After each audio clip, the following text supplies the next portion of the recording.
Hello everyone and welcome to this week's Life on the Hulls and episode 2 of our Composite double sea kayak build. Last week we concentrated on preparation of the moulds for production and fabricating the deck, and we made a beautiful hot pink one and a hot yellow one. This week we've got purple and green, so this completes our order for Sea Kayak Jervis Bay, and we promised them before Christmas, and it's 2 days before Christmas right now as we're filming this. This week we're going to concentrate on the deck fittings, how we actually fit the deck fittings, recessed deck fittings, and we start to consider how we're going to lay the deck out. The other thing we'll concentrate on in this episode is laying up the hulls, because the hulls do take quite a bit of work. They're a quick build, but they're pretty easy to make. And the great thing is that our mould is in great shape and we have it very easy to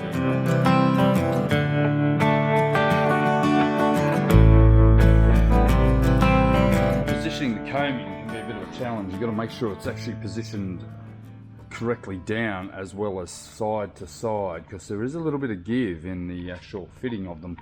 So I tape them on with masking tape first, and including the hatches here, and then what I do is I actually use some masking tape rings sitting on here and then retape it to apply an even pressure all the way around. By doing that, I'm able to hold the thing in position while I turn it upside down. I certainly wouldn't just rely on it like this. You gotta remember, I'm gonna upside down and be prodding fiberglass into the U-shaped channel underneath. So I'll just get this one masked up and then I'll start the process of putting the correct pressure on it. I'm gonna flip it upside down so it sits back on here, but the nose is gonna go down. So weak. Oh, mate, awesome. I've been trying to do it on my own. Alright, so stick your nose underneath that. Under? Yeah, it's going to sit on that other bit. Oh no. That's it there, yeah. Just laying over. So you can see the U-shaped channel I have here. This actually gets laid up with 2 layers of just CSM, just some 300 CSM, and then a layer of 265 woven roving in there just to consolidate it. And then it gets backfilled with Q cells and polyester just to make it nice and smooth and to lock it in place. A lot of manufacturers will just simply bog that in with a polyester bog, and I've had a number of them come back here where I've had to repair the coaming. That means I've got to pull it upside down, Dremel out the rim, Dremel this rim out and physically glass it in place, and that is just not good enough as far as manufacture goes. And I know with Seaward Kayaks, they used to glass theirs in mega surf kayaks that I used to make here. We basically always glass them in, and it was so imperative because this coaming, if it were to tear out, could rip your legs to shreds and end up with obviously a lot of blood in the boat and potentially life-threatening. Okay, so they're now glassed in. There's 3 layers of CSM and a layer of 265 woven roving. Glass these in, so this is actually shaped like a U and it forms an extremely strong bond, and then we backfill with Q cells and polyester resin. And again, we've got this part here done, looking nice. What I've actually done, I've put in a couple of strengthening ribs here, just 1 layer of 600 double bias just straight along here.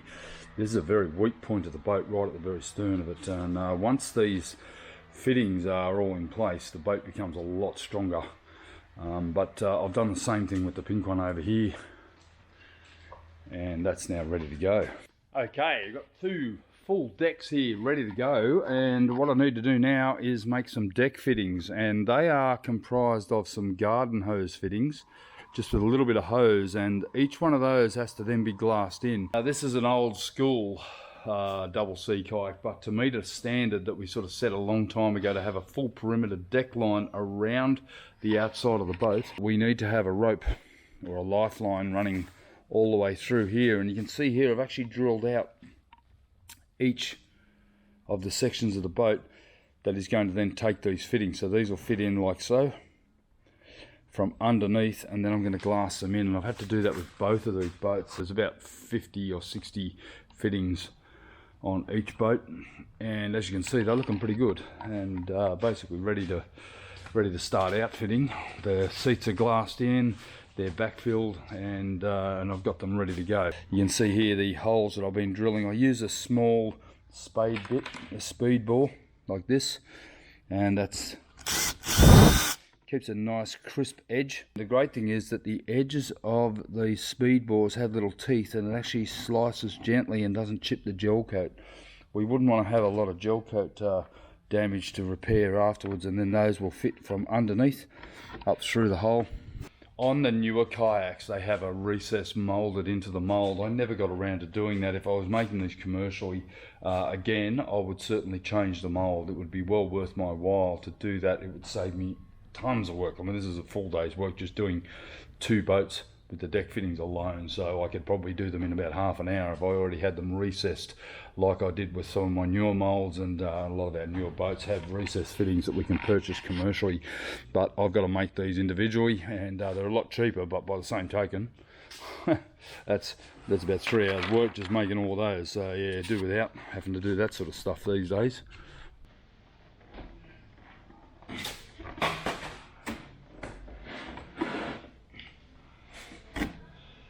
Bit tricky turning them over because they're very weak at this stage. Won't achieve full strength until they're really on a hull. So these all need to be sanded now, and then our deck fitting will be put in place. That'll then be filled, glassed, and fed back in just with a little bit of peel ply and some surfboard cloth. And it's a nice way to make them, because the nice thing about that is that they're totally recessed and all reinforced as well.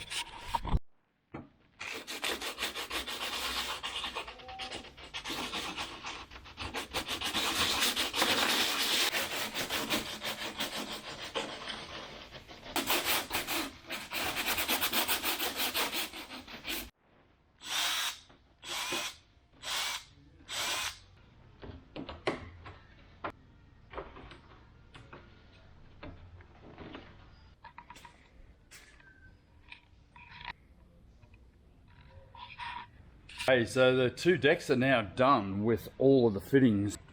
As you can see, the fitting is actually encased in 2 layers of glass and some Q cells just to build it up and make it all nicely radius. What I'll do now is just do a quick flow coat finish over the top of them just to tidy them right up, and that'll make a massive difference to how they'll look from underneath, and also remove a lot of the sharps that you might end up with.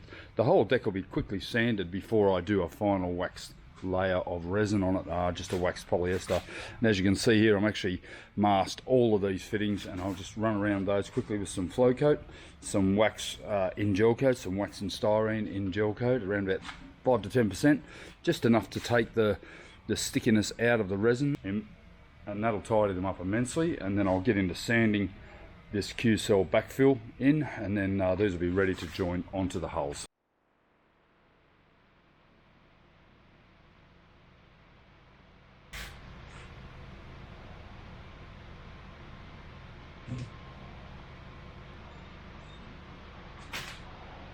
Okay, they came up really nice, and they're nice and smooth now, no sharps, and that's basically a nice way to finish these recess fittings that I've spent so much time doing. But the great thing is that that is now fully ready to basically sit on top of the hull. I've got a couple of wings here to make. These are basically a bulkheaded seat, so the bulkhead will extend down to here. And how I've done that, I laid up 4 layers of straight glass with 1 layer of woven roving in here on a flat piece of galvanized flat sheet steel that I've got here.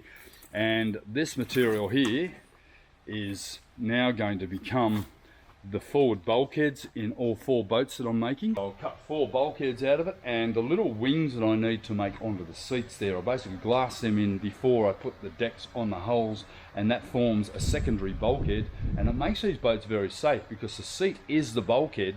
That means in the event of a capsize, the guys will be able to lift the nose of the boat up, upside down, and drain all the water out. There won't be any water getting in behind the bulkhead and into those further hatches. It also gives the boat a lot of strength around the midships. And here has actually made some templates for the infills that actually go around the seat. So these become the bulkhead. And because I haven't made this boat for some time, do you think I could find the bloody template? But anyway, I've just made a couple out of cardboard and reshaped them all. I'll go and cut these on the bandsaw now. So I'll epoxy these in place, and then tomorrow I can come back and re-laminate them and tidy them up, and then we can pretty much call the decks done. Then we make the hulls, and then we can fit it all together.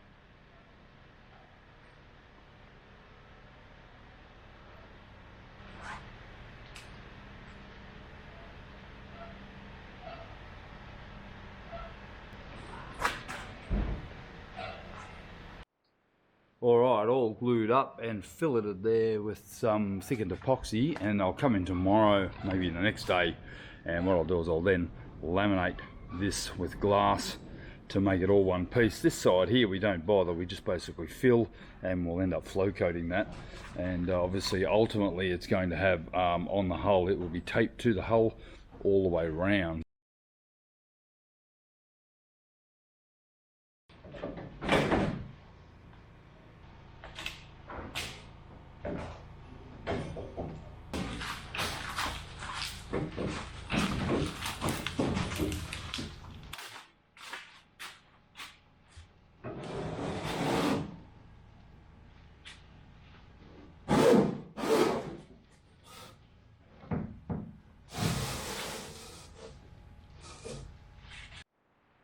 Okay, so we've got two decks made up. I'm trying to do the hull. Now the hull has had a lot of cleaning. I've actually given it a really good polish. You can see here it's a 40-year-old mould and it's still producing boats.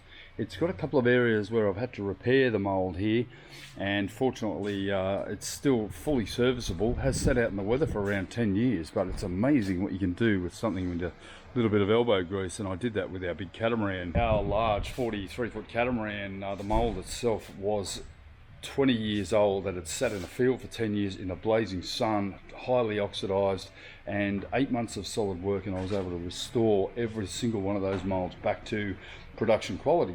Obviously there was a couple of nicks and scratches on them from sitting out in the field, but at the end of the day you are able to repair those quite easily, and I went through a huge process doing that. So restoration is all about wet sanding and polishing. For now I just need to put some release wax on here.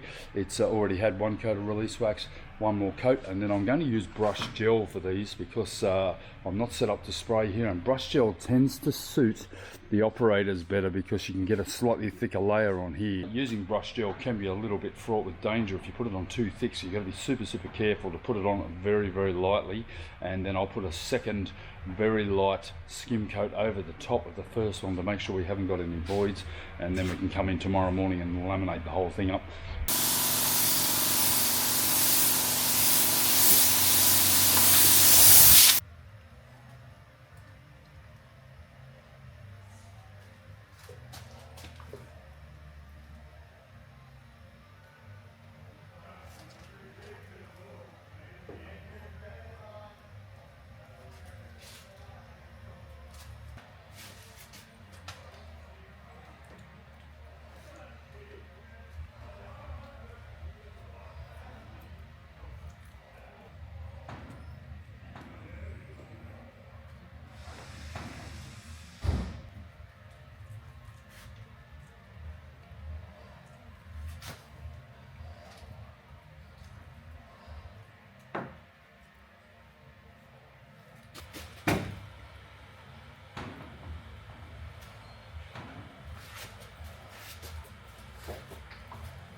Okay, see, last night before I left, I gel coated the hull here, and that's going to have a 300 CSM tie layer, which is just a chop matting tie layer to tie the gel coat to the actual laminate, and then there'll be 2 layers of woven roving. It's a 265 gram woven roving, very lightweight, but it's also a double bias. It is actually a biaxial, not a double bias. So it's at 90 and 0 degrees, and I've always made the kayaks out of this. It gives it good strength and good longitudinal strength as well, which is what you want in a kayak. You don't want too much you really need that longitudinal strength in the boat. Now there's obviously bulkheads and seats and all these other things and hatch rims and things that are going to reinforce this boat as it goes along, but we're going to make a massive difference to its strength by putting in 2 layers, and then I'll put in a couple of little layers of 600 double bias just around the seat area, which is the reinforced area that's required to obviously reinforce those seats into place. And when we glass those seats in place, including the integrated bulkhead, that will have a rib of 600 double bias, which will actually further reinforce and reduce chance of cracking. So it's so important to check for any sort of pinholes, because it's been brushed, you can get pinholes, and I've already checked that and just put another half a cup of gel coat in the areas that I thought were a little bit thin, and just top it up a little bit. But that's so important to be able to do that, and it's ready to go. It's basically needs about another half hour just to set up until it's tacky, and then I'll start the laminating process. Now, it's very important to have a defined laminating schedule for each component, taking into account the stresses that are going to be involved in the use of the product that you're trying to build. In this case, this hull needs a tie layer of 300 CSM tying the gel coat to the actual laminate, and then 2 further layers of 265 gram woven roving. Now, the reason why we use 2 layers is that we're actually consolidating down the thickness of the hull, but we do need hull thickness for obviously for wear and tear and structural strength. The deck and the seat bulkhead fittings and the extra forward bulkhead that we'll be putting in this boat will form the major structure of the boat, and give this boat its strength overall over its 6 metre length.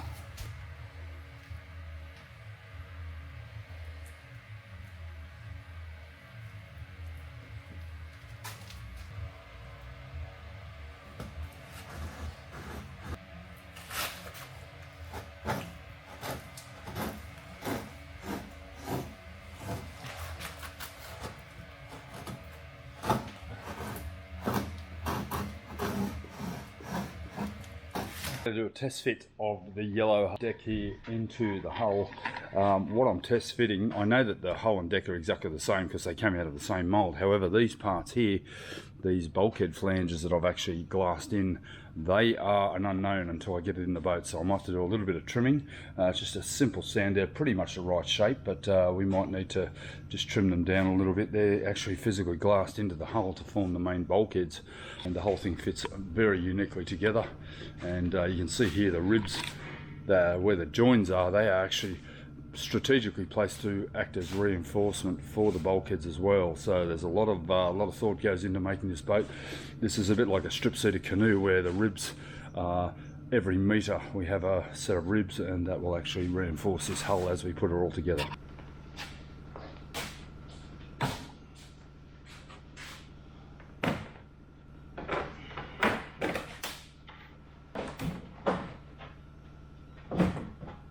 You can see here we've got a little bit of an alignment issue. We've got pretty much lined up at the bow, lined up down at the stern. It's exactly aligned, but we do have a bulkhead issue here. So this is just a little bit of extra trimming going to be required, and that'll just sit down, and then it's all ready to join. And I'll make the other hull, then I'll bring that other deck in here, do the same thing, and then I'll know that I'm ready to basically start joining the boats, which is a big process on its own.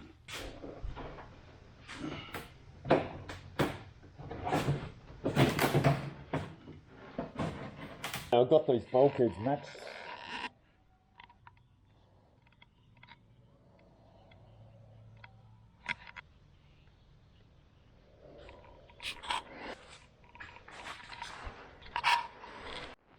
Okay, now that I've established exactly where the bulkhead is, I'll now put another 2 layers of 600 double bias just along that there, which is where the seat intersects with the hull. We don't want that ever to stress crack the gel coat on the outside. A lot of pressure with people sitting down, particularly big blokes getting in these kayaks, sitting right on that sharp edge. So what I'll do is I actually reinforce that, and that gives us a nice sort of flange to protect it. And you can see the shape of that, very easy to replicate once you know where the bulkhead is. I'm going to get the pink one, I'm going to sit that in place, I'm going to do exactly the same thing with it, and then we're ready. As soon as I've laid up the second hull, I can join them both and get them finished.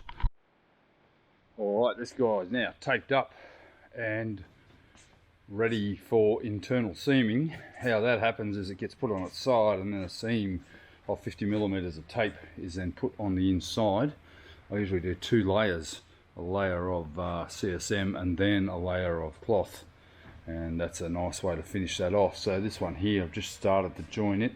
I've done the bow, and we just have a plate of thin plastic in between it just to keep it separated, to get it nice and even all the way through. And the other thing I do too is I've end poured the end here with thickened epoxy with a solid block there, because the rudder actually has to be drilled into this as well. So by having that actually glued down now at the back there, that end is totally solid, and that gives it good impact protection and also a good place for the rudder stock to seal in there as well. So yeah, that's looking pretty good as well.